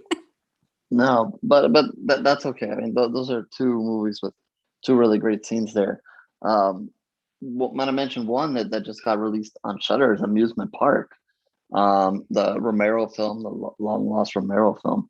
Not really, a whole bunch of fun movie. Maybe something Chris wants to watch, because it talks a lot about, makes a big metaphor versus the carnival and old life, living in America.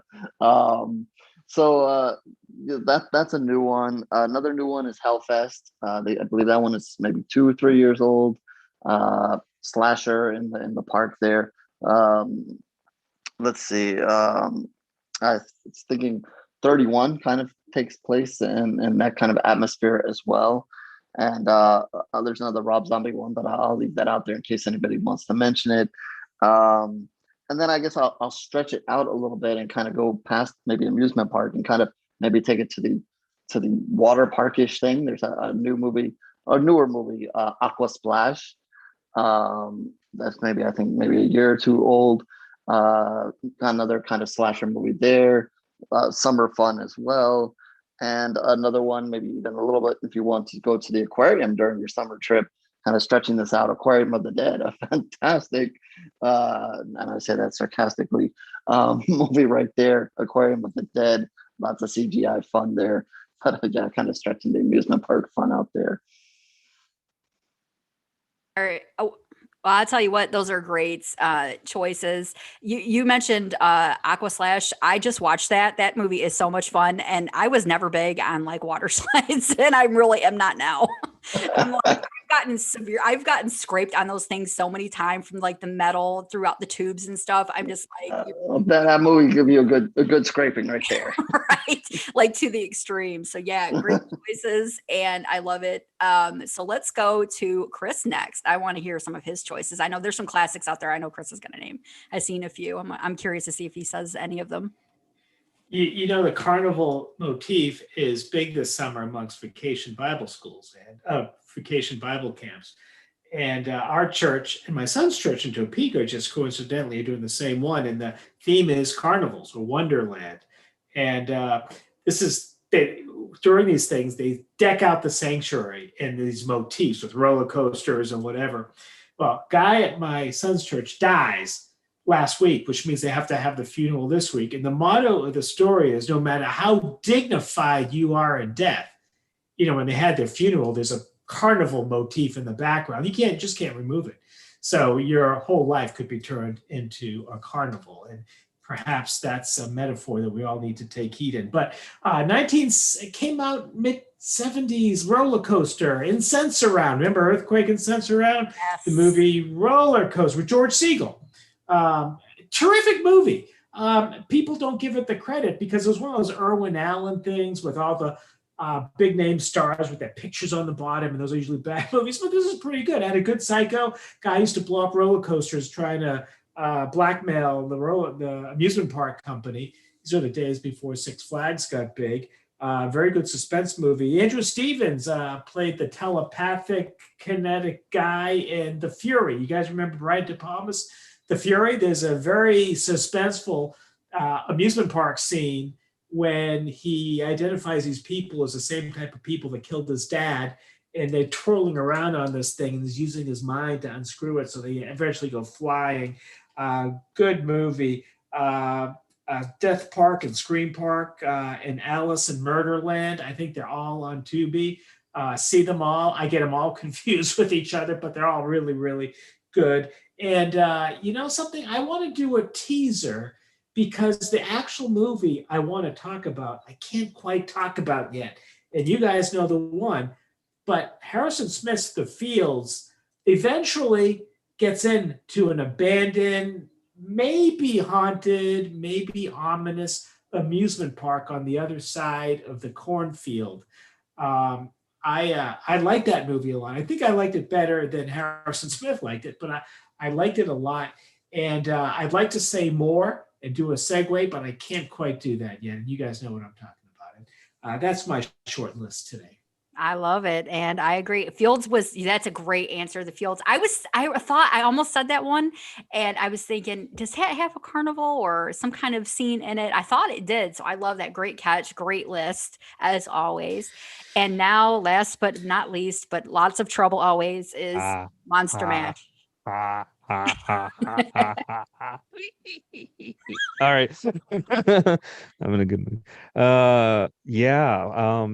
I'm thinking about summer movies and theme parks and stuff. Like, why not say Jaws? You know, I don't know if that's a theme park, but you're at the beach, you know. Jaws 3 takes place in some kind of SeaWorld place or something. Yeah, I didn't watch Jaws 3, so. Oh, I must have missed that one. But yeah, Jaws I think is one of the best, not only scary movies, but one of the best movies, screenplays ever written. So I think that, you know, Jaws has got to be in there. And the other one I came up with is just at a quick scene is The Lost Boys, one of our favorite movies. I was like, wait, and I was like, somebody's gonna come through and say Lost Boys. You know me, dude. Yes. That's one of my favorites. So just, you know, the carousel scene you know, just such a great movie. If you have not ever seen Lost Boys, just do yourself a favor and watch that shit, man. That's just such a great movie. But I couldn't think of anything else off the top of my head. But it's a really cool list. And just real quick, I just want to shout out the chat room again. You guys are awesome. I just go in there and I read this stuff as, you know, everybody else is babbling on about their movies and stuff like that. But I like, you know, reading the chat room chats and what they're talking about. And Luna, I love you, man. Not that you're a man, but you know, I love you. I'm so happy you're back. I missed you the other week. Anyway, that is an awesome segment, Muse, as always. A lot to think about. And I wonder if Chris and HorrO scramble like I do to try to find, you know, the answers to this as you're talking, like, oh shit. So yeah, it's a lot of fun, but good job, Muse. All right. It's always fun. Yeah, yeah. Let's get on into the promote horror rundown with HorrO and that son of a bitch, Dexter. I'll reveal all secrets on our 1000th bonus episode special, that we come back 15 years from now and do, and so forth. And a lot, I got him here, does some things, I don't know what he does. Anyway, so I'm going to talk about two items this week, and I guess there were two news stories that kind of hit in between the last show and this show, and they kind of involve remake, reboot, sequels, whatever you want to call it. And I guess the first one is the Halloween trailer. You can't avoid that. Can't avoid Michael Myers. You wish you can, but you really can't. He apparently hates firefighters. So if you're a firefighter out there and you see Michael, just don't save him. Like just leave him. I mean, actually, you shouldn't save him. Period. Firefighter or not, but just leave him alone. So yeah, they dropped the trailer. I believe Thursday after our last show, and this is a lot to talk about. A lot to talk about on Twitter and so forth. And it's a little interesting when you get a big trailer like this, and you have someone like me, Promote Horror, who is like, here's the trailer, here's the trailer, here's the trailer. You can't avoid the trailer. Here it comes, along with everybody else that's doing the same thing. So it kind of begs the question: do you really want to see the trailer? A lot of people did see the trailer. There are some people who held off, didn't see the trailer. And I'm going to say that didn't see the trailer who are interested in the movie. I mean, maybe there's some that didn't see the movie and really don't care. But those who are interested in the movie will see the movie, but didn't see the trailer. I, as a matter of fact, as a pusher of trailers, I don't see a lot of the trailers that I push. Just a funny fact out there. I used to love to see the trailer. Any trailer that came out, I want to see it. But I've kind of grown to the other way of I don't really want to see it. I'll make a few exceptions. I did not watch the Halloween trailer until I decided to talk about it on the show. So I did see the Halloween trailer just for you guys, just so that I know what I'm talking about when I come on here and don't say something utterly ridiculous, even though I probably already have. Anyway, so props to anybody out there who really wants to see this movie and didn't see it. And I guess the flip side of that is because a lot of the people who did see it, or a lot of the reaction when I asked for some people's reaction to it, thought that it gave away too much stuff. That's always a tough question. That's one of the reasons why I don't watch too many trailers anymore. Because of that, I'm afraid when they give too much stuff away, especially a movie that I really, really want to see. If it's something that I don't know a whole lot about, or just don't immediately care so much about, it's not as big of a deal. But I think obviously Michael's a big deal. Halloween's a big deal to a lot of people. So if they come away feeling that they've seen too much in a trailer, that is not the way you want an audience to react to it. They certainly show. I'm not going to spoil too much. I mentioned firefighters, but that's not really spoiling anything. I would just say, if you have not seen the trailer, they do show a lot of his deaths. They do want you to get to the point that, hey, this is Michael Myers, and what he does is kill people. When they kind of said they were bringing him back, that's a point they made. I think he did a decent job in the first one when they brought it back, the 2018 version. But they certainly make a point in this trailer that, hey, he's going to kill a lot of people. And I can kind of go with these people that say that it gave way too much, because you're just going to see a lot of people dying. You may not see the complete death, but you're going to see a lot of people dying, whether they're already dead or here he comes and so forth. So that angle is a little disappointing. I mean, they basically kind of paint the picture of, you know, where Michael ended and where Michael's going, and then a little bit of the family that's involved here in this trailer. But really, I mean, if you're a Halloween fan, you're a fan of and you've seen even the 2018 version, I mean, this trailer really isn't for you. You know if you're going to see the next movie or not. If you're a true horror fan, you know whether you're interested in this or not. You know, we've talked about remakes a ton, obviously, and you know, some people turn them off. Some people, believe it or not, have turned off. You know, they don't want anything to do with this Michael Myers, even though you know it supposedly continues on from the original. Blah blah blah. Some people don't, and they have no interest in this so-called reboot, remake, whatever. So they don't care. They don't care about this trailer. I think if you do care about this, you don't even really need to see this trailer. You know already that you're going to go see this movie. So seeing a trailer really does nothing to you, for you. You know, I think maybe this trailer is if you kind of think about perspective, is for those people that were introduced to Michael for the first time in 2018. Yes, that's a sad thing to be first introduced to him then, but that is the case for, you know, the younger audience out there, maybe some teens, maybe some people that shouldn't be seeing Michael in the first place. But you know, that's their first dose of it, and you know, you're telling them you're coming out with another movie, but you know, maybe they're not sure, maybe they weren't sold after the first movie, so maybe they wanted all these deaths. So what are you going to show them in the trailer? You're going to have to pull those people in and make sure that you're going to get them into a second. So just, you know, something to keep in mind. I know a lot of people out there were very disappointed that they showed so much, and you know, I'm sure they have some other surprises for us. Maybe there's some things in there that we don't know. I don't really think they showed the three women all that much in the trailer. They did tease a few things, but you know, maybe there's something going on there a little bit more. So we'll see. You know, we'll see. We still have some months to go, and we'll see what they do. The other topic, maybe not as huge, but I bring it up because you know you guys have mentioned it. This movie a couple of times when we've done Sinister Sixes or talked about other movies is Interview with the Vampire. They are not remaking the movie, then don't panic, but they're going to do a TV series. AMC and AMC Plus is going to do a new TV series, I believe, next year, based on the books, of course, the Anne Rice books, and so forth, which is obviously how Interview with the Vampire, the movie got. If you had no idea, I know when I originally saw it, I probably had no idea that it had involved with books and whatever. I don't read. I can't read. It's a difficult thing, but. Yeah, sorry, Chris. Sorry, I just when you're doing promote horror all day long, the reading it just goes out the door. You're copy paste and like I said, trailer. Go watch the trailer. You don't have to read to do that. But yeah, so they're gonna bring this forward. You know, it is, I think, opens the door. There's a lot there. There's a lot of material. There's lots to do there. I'm not gonna say that. You know, I think for you guys here on the podcast, probably like Interview with the Vampire more than me. So this may mean something more than you guys. I like the movie and so forth, but I don't really have an attachment to it. I think maybe it's something for you guys more, but I certainly watch it.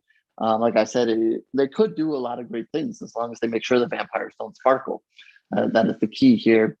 And as long as they do that, they should be okay. But yeah, so I kind of wanted to throw that out there. As well, to see if any of you guys have a comment about that, and because I know that's a movie that you guys like, and I know that Ken likes that movie in particular. So you can comment on Michael Myers too if you want, but Yeah. I'll throw it to you.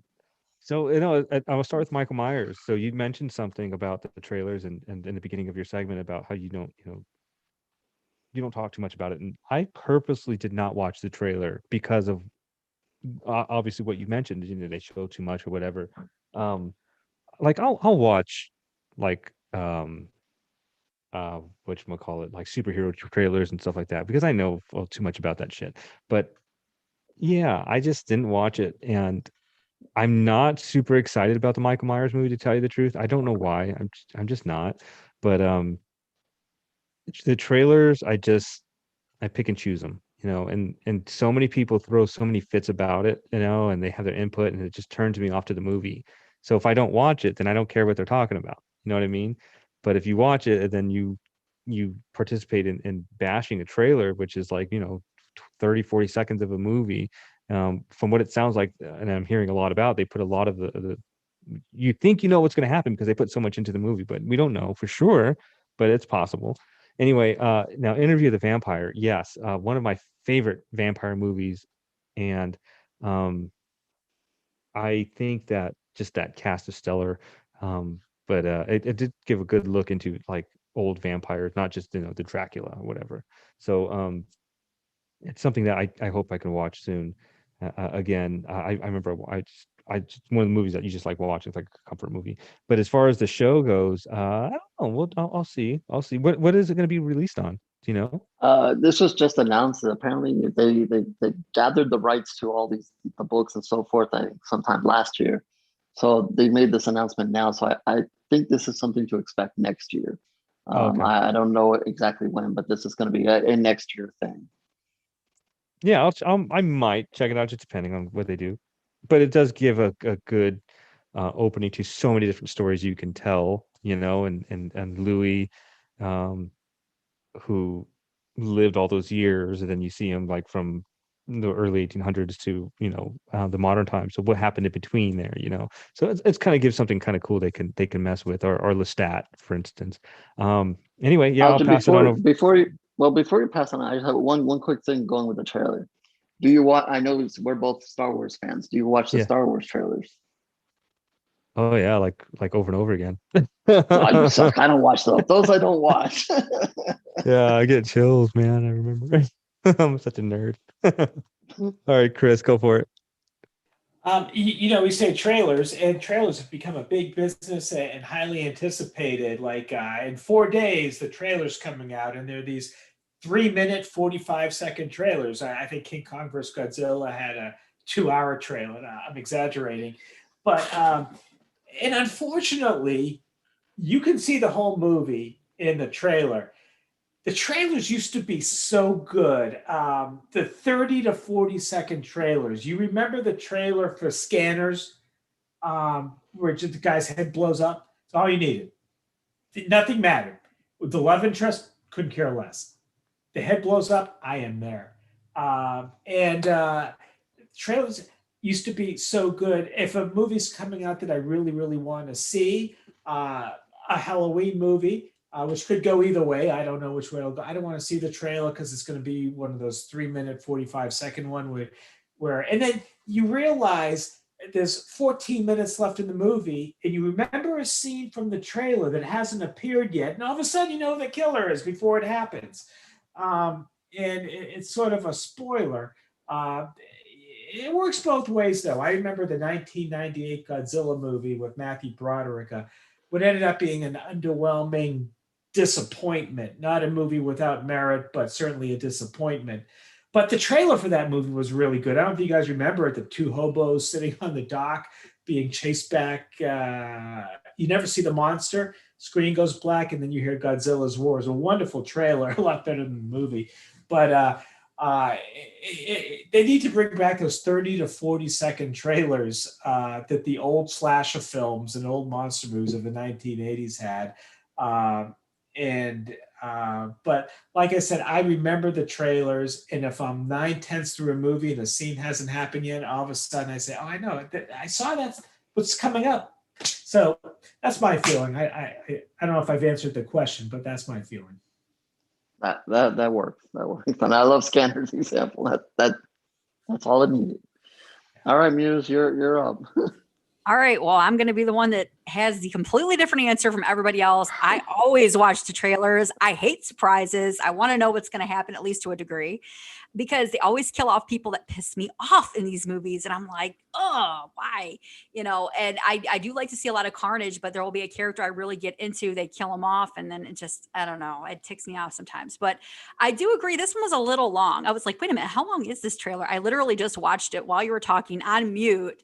And it looks really good. It doesn't diminish my wanting to see it. It actually makes me want to see it more. I'm just going to ruin something for everybody here. I mean, I love that they acknowledged Halloween 3 in this trailer with the masks. I do think they should have kept that under wraps. I think that would have been a cool little homage reveal. I thought that was really cool. They did show it. I think the trailer's like 2 minutes and 45 seconds or something like that. It's way too long. I was sitting here thinking, man, I was waiting for it to end, and it just kept on going.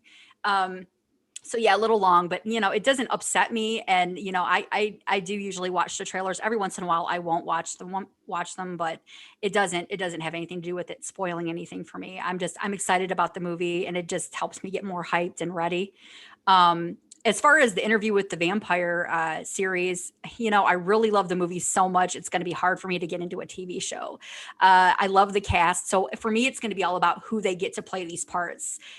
Whatever you think about Tom Cruise, if you think he's a good actor or not a good actor, he killed it as Lestat. Brad Pitt killed it as Louis. Kirsten Dunst was great. You had so many great people in there, and it's going to be really hard to kind of replace these characters with different actors. And if they go back in time, I guess you could say it would work, but that's going to be hard for me because it's just like they did such a great job. It's so iconic. It's going to be really hard to kind of like envision somebody else doing that role. But I'm really open-minded. I will give it a try, but the cast is what is going to sell me. If I get into the cast, I could see me sticking with it. I was a huge fan of the movie as well, and the books.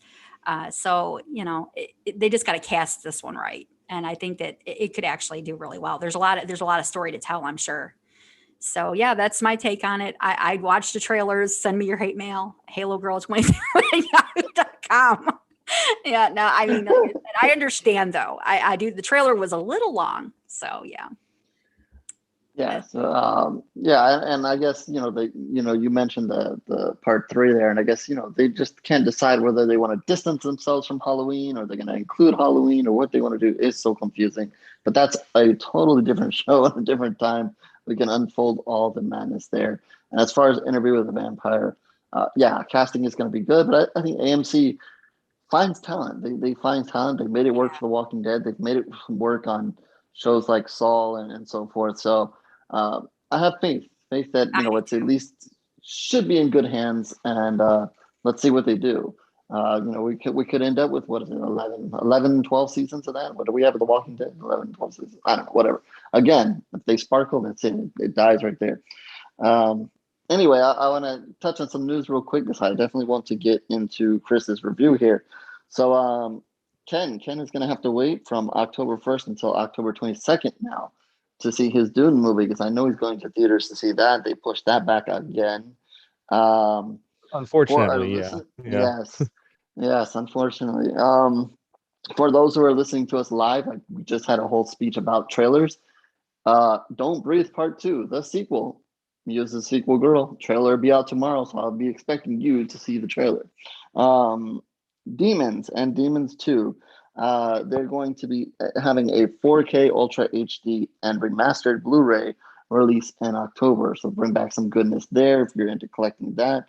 Also, speaking of collecting, the complete Phantasm Blu-ray collection will be re-released yet again with a replica sphere. So that's pretty cool. If you can get that and maybe attach a drone to it and throw it around, that'd be pretty cool. Just don't kill anybody out there, please. Another exciting thing, John Lithgow will make an appearance on the new Dexter series. Yes, surprising enough, they are bringing him back. And if you know the series, you know that's a little weird, but he will be the Trinity Killer again. So we at least get to see him for at least one in one of the episodes there. The Last Drive-In with Joe Bob will return for a 4th season on Shudder. And speaking of Shudder, the July schedule, some of the newer films that are coming out: Sun on the 8th, The Call on the 15th, Kadasha, if I say that right, on the 22nd, and Boy Behind the Door on the 29th. So there's some of the newer films coming out to Shudder in July. And the Killer Shorts competition just announced their season 3 for you screenwriters out there. And this is screenwriters for, I guess, short films and so forth. So check them out. They do an excellent job. And my recommendations this week, Black Summer, season 2, or watch the whole season if you have not, on Netflix. Really cool zombie stuff, especially if you're a hater of The Walking Dead and kind of want more action, fast-paced action going on there. And Vicious Fun, which just landed on Shudder today. I really wish I would have seen this movie, and I kind of wanted to. I dropped the ball there to see it earlier than I did, but I watched it today, and it was a ton of fun, vicious fun. But I definitely recommend you watch that if you like some comedy. Like we said, we mentioned comedy and some blood and guts as well. And that is it. Yeah, Vicious Fun, man. That's Chad and Archibald and was it Black Fawn, I think. We had Yes, them on for a couple shows. Yeah. they're behind that. And I found that out as I watched the movie as well. I did not realize that. Yeah. Yeah, we'll have to get them back on the show. I was thinking about that with Vicious Fun, so I'll work something out. But yeah, great stuff overall. You mentioned John Lithgow, the Gemini. What was his name in the movie? And Dexter. Trinity Killer. Trinity Killer, right. I always thought that was a really cool. I mean, especially how, if you've seen Dexter, you know what he does to Dexter. Oh, sorry. Not you, Dexter, the other Dexter. I know that messed me up. I'm like, wait a minute, what are we doing to Dexter? What is happening? But yeah, you know what happens there. It's good stuff. Anyway, let's get into our review with Chris, the creature, and the creature feature of the week. Go for it, Chris. Yeah, Blood Pageant. We did an interview, which you guys will see in just a couple minutes. One of the funnest interviews I've ever done. Interesting. I don't usually like to talk about myself. No, that's not true. I love talking about myself. I have a bit of narcissism in me. But over the last few days, I've had a lot of theological discussions. I'm a Baptist with my good friend Kirk, who's a Catholic. And he's recommending, stuff from the Jerusalem Bible, the Apocryphals, Josephus from the 3rd, 4th century. And I'm like, I wrote Bikini Babes vs. Vampires. What am I going to recommend to him? So as we were doing this interview, I texted him, says, oh yeah, well, you got to see Blood Pageant, because a lot of what we discussed in these great theological discussions of Catholicism versus the more Protestant religions, we cover both sides, were addressed in this movie, which I thought was kind of neat. But let me put it to you this way. The Exorcist was probably one of the greatest evangelical movies of all time. And when I say evangelical, I don't mean Jimmy Swaggart. I mean it in true sense of the word, getting the word out there of what the Bible says, and this is what happens. Now, most people don't see it because it's a horrific story, and you see the throw up and the priest getting thrown out the window. But William Peter Blatty didn't want that. He wanted an evangelical movie, and Friedkin said the story itself is all you need. And the two feuded all the time. Now, this movie, Blood Pageant, picture this. This is William Peter Blatty, who wrote The Exorcist. He didn't write this movie. But if he was into the rave scene and did a lot of ecstasy, he would have wrote this movie instead of The Exorcist. Picture the Tri Delta sorority babes doing The Exorcist. And this is what you have today in Blood Pageant. A terrific movie. It's going to get, if you look for it, you don't have to, but it's there.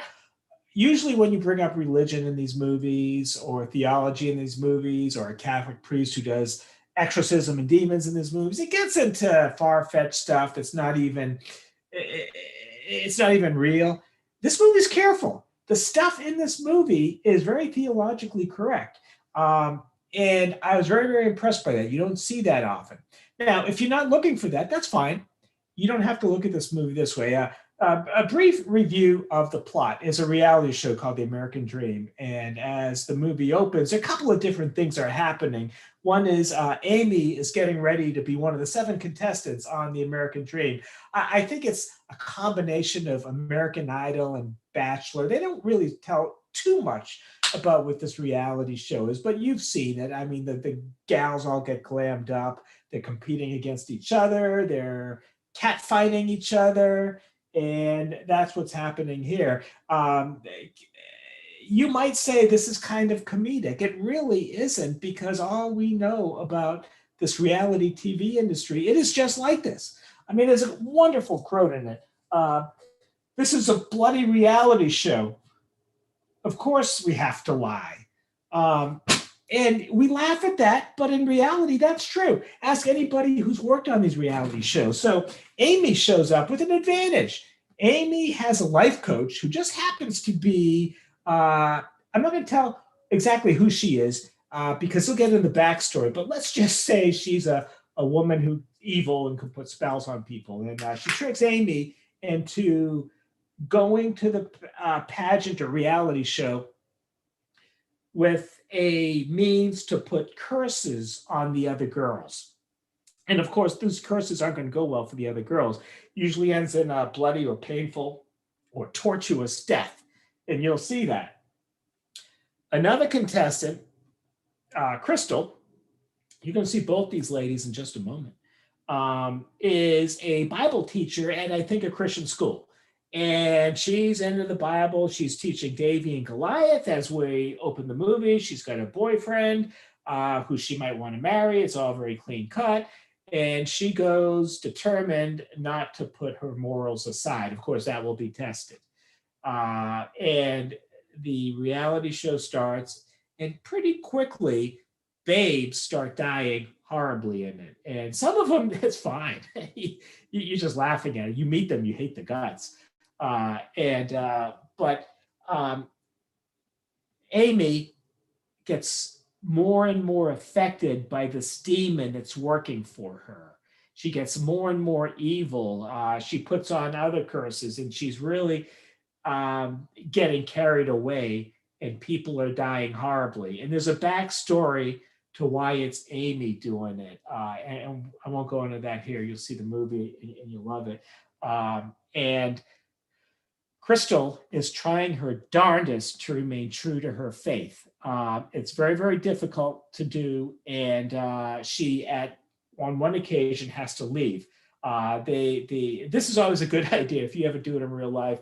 The producer has an idea. Let's do a seance and contact one of the dead relatives. These things always go well. It's a hilarious scene, but probably a realistic scene. I mean, they get this medium. And there's one scene when her cell phone goes off with this ridiculous ring. It's just hilarious. And we laugh at it, but in reality, stuff happens like that. As Crystal runs off, and part of the brilliance of this movie, it's like you think, okay, Crystal's away from the action while this really, really scary scene's happening with demons and possession. But this movie's very ambitious because when Crystal runs off, she is also in one of the scariest scenes of the movie simultaneously. And it's kind of a neat way how they do it. It's not like they do a really scary scene and let you calm down a little bit by watching this one. No, they do a really, really scary scene, and they do a really, really scary scene. And it's all going to culminate between a great battle of good and evil, and all done with babes. There'll be orgies. There'll be bikinis. There'll be gratuitous bikinis. There'll be bathtubs. There'll be Ted Lane from The Love Boat. You remember him? Isaac, the bartender. You guys ever see The Love Boat? It was amazing. He's an always smiling bartender. And whenever a black guy came on board, Isaac or Ted Lane knew him. He knew every single black guy in the country. It was amazing. They knew each other. He, when he was a little kid, he probably hung around with 3.2 million people. It just always struck me about Isaac on The Love Boat. But one of the most likable TV characters in film history, and he's in this, and it's wonderful. And you're looking at him, and you know him from somewhere, and it takes you a while. Oh, that's Isaac. Now, the comedic elements are there, but they're more satirical. They're not really comedic. I mean, from everything we know about the industry of reality TV and misogyny in Hollywood or the entertainment industry, it's all here. We could laugh about it. The three actresses we had on, they weren't laughing as hard as we were. You got the feeling that, no, it's not really joking around here. And that's maybe the horror of it all, because lives have been ruined, spirits have been broken, and a lot of great creative talent has been just trashed, and that's such a shame. This is going to be a very serious movie about what you should and what you shouldn't do. It's about demons. It's about fooling around in things you shouldn't be fooling around in and going in ignorantly. The other side, the demons on the other, they're not ignorant. You are. So you're going to lose. And the bloodshed because of it is going to be extensive, vicious. We laugh at it, but it is heartbreaking. However hollow these characters are. They're young women. They have potential. what you are at 21, 22 years old. I remember me at 21 and 22. I wasn't a whole lot more impressive than they were. I wasn't nearly as good looking either, but you do develop, and it's easy to laugh at them and laugh at their dismemberment, but they're not people yet. They will be in 10, 20 years. They'll have kids. They'll have kids that love them, or they won't. And so this movie is going to entertain on many levels. It is a horror movie. You got demons, you got possession, you got bloody, gory deaths, and you got an ultimate battle between good and evil. And if you do want to pay attention to the theology of it, it's on point. It's not some comedy writer who just saw Father Bosley Mysteries or whatever that thing was, and that's his extensive knowledge of Catholic theology. There's no heresy in this movie, and there's actually some wisdom that you might be able to glean from it. And if you watch the interview, you'll see why that happens as well. I can't recommend Blood Pageant enough, and the babe factor is a scale of 1 through 10. It's like a 14. So that's my review of Blood Pageant. Very enthusiastic. Thumbs up. I like that. 14 out of 10 on the babe factor. Yeah, All gotta right. agree with that. Yeah. Well, speaking of babes, let's get into the interview. We'll be right back, everybody.